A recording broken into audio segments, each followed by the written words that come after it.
I love Spider-Man. You love Spider-Man? Of course you do. That's why you're here, because we're going to talk about the new anime show, Your Friendly Neighborhood Spider-Man, which came out and came and went like a couple weeks ago. And I know I'm a bit late in reviewing this. I tried to review a couple times, but I didn't like the videos. So here we are right now. Now, it's been a little bit since we actually had an animated Spider-Man show. Apparently, it's been like 6 years, actually, come to think of it. And the last show was not very good. In fact, I would say it was pretty fucking bad. So bad, in fact, that my brain just tried to fucking forget it like Wolverine does whenever he sees some bad shit that the Sabretooth does whenever it's his birthday. That's how bad that show was to me. And yeah, I'm glad it's over. And I'm glad we had this show because despite all of its negatives that we're going to talk about, I actually thought it wasn't too bad. In fact, I thought it was pretty good, at least better than the last two Disney shows that we got, which, to be fair, isn't a very high bar to jump over, but, you know, you gotta start somewhere at the very least, and I think this has a very good start. But it changes a lot, because this show surprised me way more than I thought it would, and we're gonna get into that. And in fact, we're gonna get into that right about now, so let's start with the bad. Now, one of the worst things about the show, at least in my opinion, is the main character, Peter Parker, Spider-Man. He's really fucking boring, and I do mean really boring. This version of Peter Parker, he has no dick, no sauce, and no bitches. This man is fucking boring as fuck. He is milquetoast. He is bread. He is that much of a static character. I can't say anything bad about this character because he is so fucking inoffensive of a character that it's hard to say that he's a bad character because there's nothing to him, unfortunately. This is what happens when you have like a lot of anime fans write for Spider-Man because they just make him into fucking Izuku Midoriya. And as someone who's not a Izuku Midoriya fan, this really pisses me off because this little bitch is now making this person a bitch. And that's not a good thing because Peter Parker is no bitch. If you ever read any of the older comics like me, you would know that Peter Parker, he's a fucking gangster. That motherfucker fucks. He fucks. And the fact that they took all the fucking out of him and just made him into the I'm such an adorable idiot. Tony Stark, let me your car. It's so fucking annoying. I'm not gonna lie, his character hasn't really been the same since Sam Raimi. I know a lot of people are gonna hate me for this, but Sam Raimi is the reason why we have Peter Parker acting like a fucking dork who can't, speak a single sentence without stumbling over himself for some fucking reason. But that's a video for another day if you guys want to watch it. In fact, I'm gonna make the video either or if you want to watch it or not, because fuck you, that's why. But yeah, he's really fucking static and it's really fucking irritating because they made him into such of a bland person.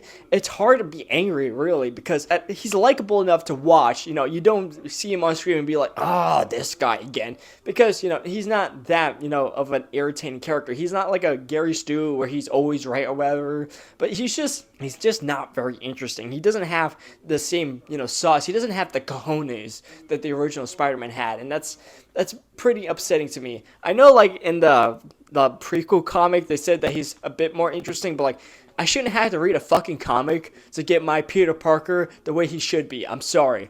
But yeah, that's one bad thing I don't really like about. The second bad thing is another thing that is really big is this show, despite what it says, it's not very comic accurate, like at all. And that's a really big part. And I'm probably going to spend most of the video just talking about all the inaccuracies because it is huge. And I do mean huge, bigger than my dick. It's really, really bad how inaccurate this show is. At least it is for most people. And despite that, I know for some reason people are going to say that it's the worst Spider-Man show because of that. I would say it's probably the worst Spider-Man adaptation because of that. But I wouldn't exactly say it's a bad show because of that. But before I get into that part, let me get into like the inaccuracies about it. One of the biggest inaccuracies is how Peter Parker got his powers.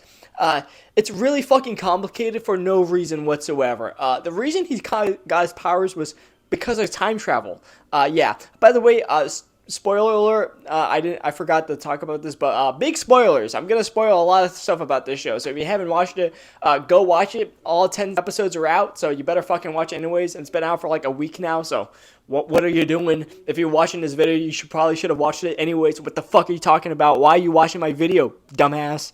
But yeah, the way he got his powers is really fucking weird. The way he's got his powers is this. Norman Osborn, his boss, was creating like a portal to space for some reason. I think it's because he hates Tony Stark or something. I don't know. I don't care.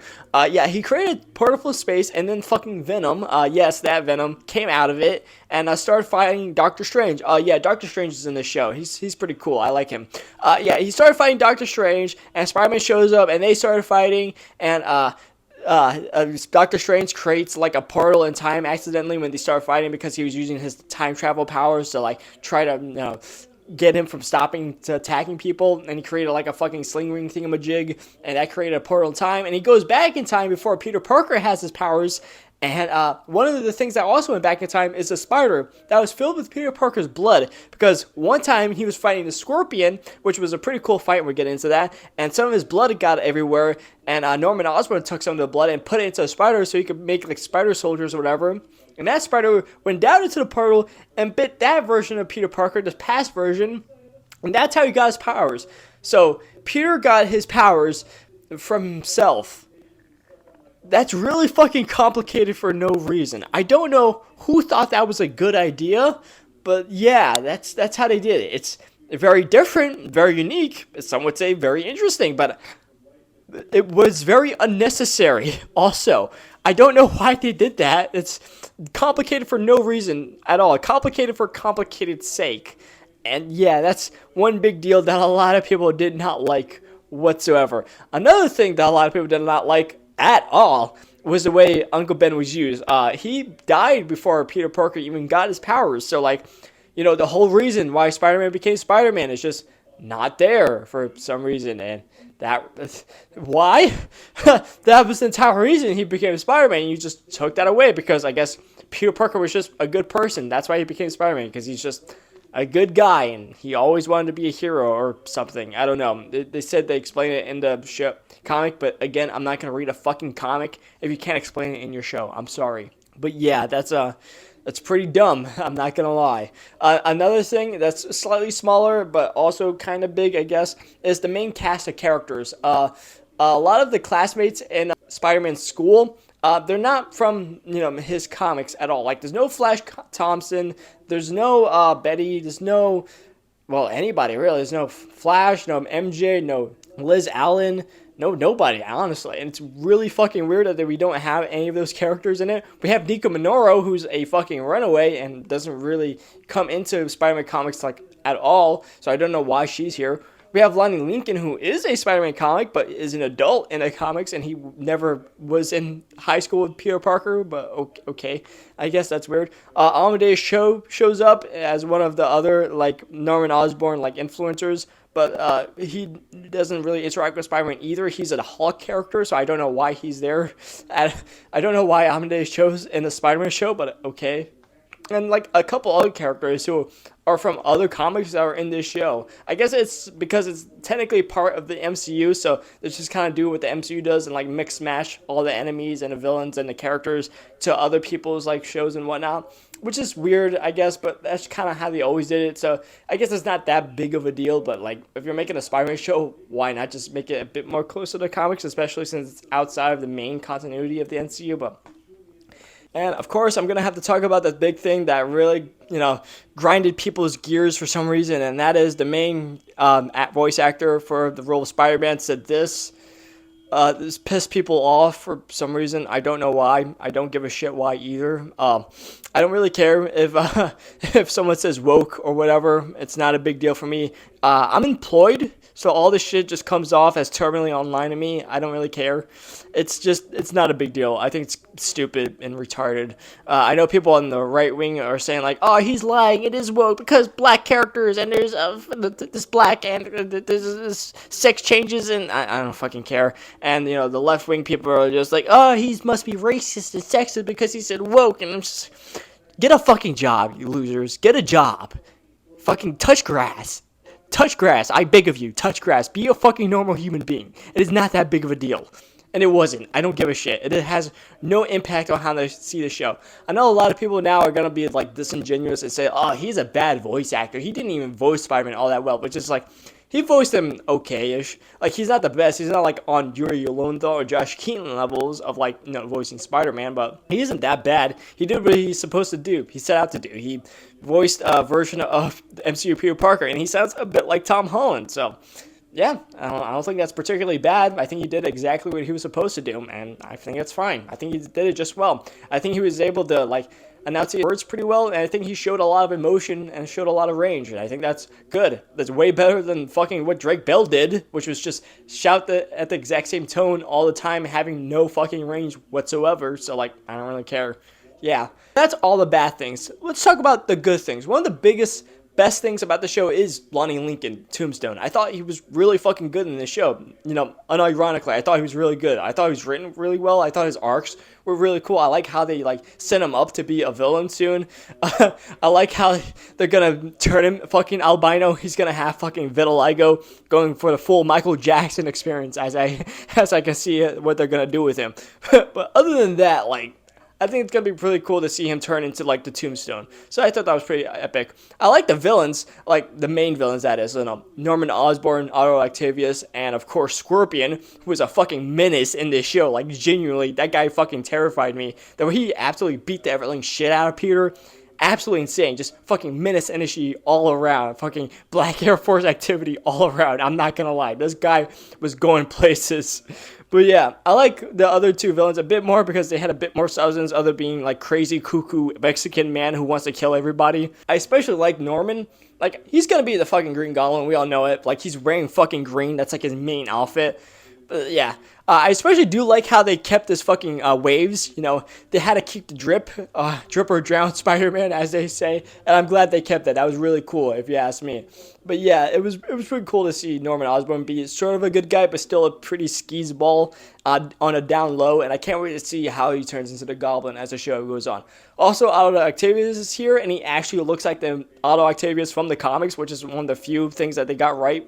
And I like that they made him into a weapons dealer, and he's jealous of Osborn's success because he thought he deserves that success because he's a fucking megalomaniac, which I thought was super interesting, and it's kind of true to the comics. In the original comics, he didn't even know who Peter Parker was until much, much later. And he was also a megalomaniac. So it's pretty cool to see him, be as he was in the comics a little bit. Still a bit too silly for my liking, but I thought it was pretty cool how they wrote him. If anything, I really like the plot. I like the story of it. I like how they build up Spider-Man's character. As I said, I think Peter Parker is a really uninteresting character in this show, particularly. But other than that, the way they build him up was pretty interesting all around. I like how they did it, even if they did it through very unorthodox means. Another thing I forgot to talk about, Richard Parker is alive in this show. Yeah, they brought back Peter Parker's dad for some fucking reason. I don't know why. Originally, I thought this was gonna be Ben in jail, but no, it's Richard. So that's gonna be super interesting. I wonder how they're gonna do that. So yeah, that was something big, I'm not gonna lie. Another thing I do like about the show is the fight scenes. The fight scenes were really fucking cool. The last final fight with Scorpion was fucking epic. I know a lot of people like the dog on the animation and the art style of this, and I get it, especially compared to another 3D animated show that came out in 2003, that was Spider-Man.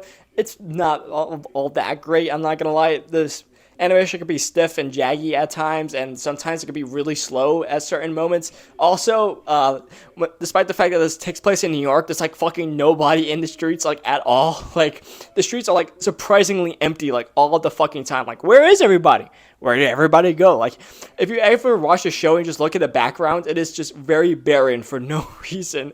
And I get it, it's really fucking hard to make multiple characters in a single background, especially in 3D animation, but come on, you could do what early seasons of RWBY did and just make them all black shadow characters or whatever, or I don't know, just make tons of the same character and just edit, copy, or whatever. I don't fucking know how animation works, but they could just do that, I guess. I don't know.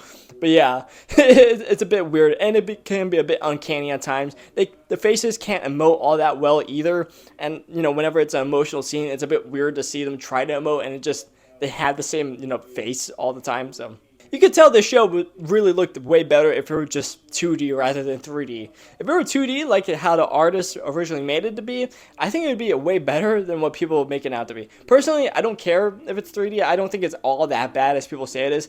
It can be a bit rigid at times, but personally, I still think it does well when it does really well. When it's bad, it's just okay. When it's good, it's actually fucking great. Especially the swinging sequences. The final swing was genuinely amazing. I thought that was fucking fantastic. I'm not gonna lie. But yeah, the animation isn't all that great. But when it gets to the fight scenes, it's fucking great. And that final fight is awesome. It's epic. I do have to say, one thing I did like about the show is its uniqueness. Is the fact that, yes, it's not very close to the comics at all, but it kind of makes it more interesting that way. Like, I get it, some people hate it because of that, because, you know, it's not close to the comics, it's a very bad adaptation, but I don't think it makes it a very bad show. Like, hear me out. Like, yes, we'll probably never get a good adaptation of Spider-Man, that's just how it is these days, and I'm also okay with that, personally. I'll always have the comics, I'll always have other adaptations where I want to get that really close Peter Parker Spider-Man stories, but, like, I'm okay with that, and I'm kind of glad that they did something different with the character, kept it unique, kept it fresh, you know. So, like, people who want to come in to watch Spider-Man, or people who want to get something new and not just the same thing over and over again, they have this show, and they could become new fans of the character. Yes, we're gonna get a lot of actuallys from, like, fucking nerds online, but, like, yeah, I don't think it'd be that bad. And yeah, I know it would probably piss a lot of people off and probably get people to not watch the show, but I think it create a new fan of Spider-Man fans, and I think that's okay, personally. I don't think that's a particularly bad thing. I wish they put more teeth on Peter Parker. I wish they would stop making him so fucking gutless and dickless all the time, but other than that, I don't think it's a particularly bad way to do things, just to keep things unique and, you know, entertaining. Because I was entertained throughout this entire show. I didn't like some of the changes, yes, but, like, overall, I don't think it, you know, destroyed the story or anything. It was different, it was unique, and some of the changes were complicated and needless at times, but, like, I think it served the story that it was trying to tell pretty good, and I think it did that well. And personally, I'm okay with it. If it tells a good story, then I'm totally fine with how they change stuff, personally speaking. It's not a big deal for me, and it never really will be, because, again, as I said, I have the comics, I have other adaptations. This isn't the end-all be-all for me. And it never will be, because, again, I have a fucking job, and I don't give a shit all that much. This is all terminally all my shit at the end of the day. Unless it comes to Hulk stuff, then that shit is on site. If you ever mess up the Hulk, my beauty, my man, it's fucking on site. You and me, out in the fucking bar, now. In fact, with all this stuff coming out, this show kind of reminds me a little bit of those old shows on the CW, if you ever think about it. And yes, I am talking about The Flash. The show reminds me of the fucking Flash. And in a good way. A lot like the lighter seasons of The Flash where everything's fucking washed. I mean, like the first 2-ish seasons of The Flash when it was actually good. This kind of reminds me of that. In fact, I kind of like it that way. I kind of like it, like, it's a bit cheesy and it's a bit like soap opera-y, but it works because the story is very heartfelt and the characters are likable enough that you kind of like this show. And as you could tell, it does pay a lot of homages to that. Like, you got the father who's in jail for mysterious reasons. You got the team of cast of characters who will become, like, the main team that will help out the, you know, the main character like they do in this show. You got, like, new characters that have the same fucking powers that will become, like, main teammates. Because, yes, they're bringing in Gwen Stacy as Spider-Gwen, because we'll never actually get a true Spider-Man adaptation that has just Peter Parker as the main character. That's just how it is. Again, as I said, I've made peace with that. We'll never get a true adaptation of Spider-Man ever. And yeah, it sucks, but that's just how it is. She's going to be coming in for the second season.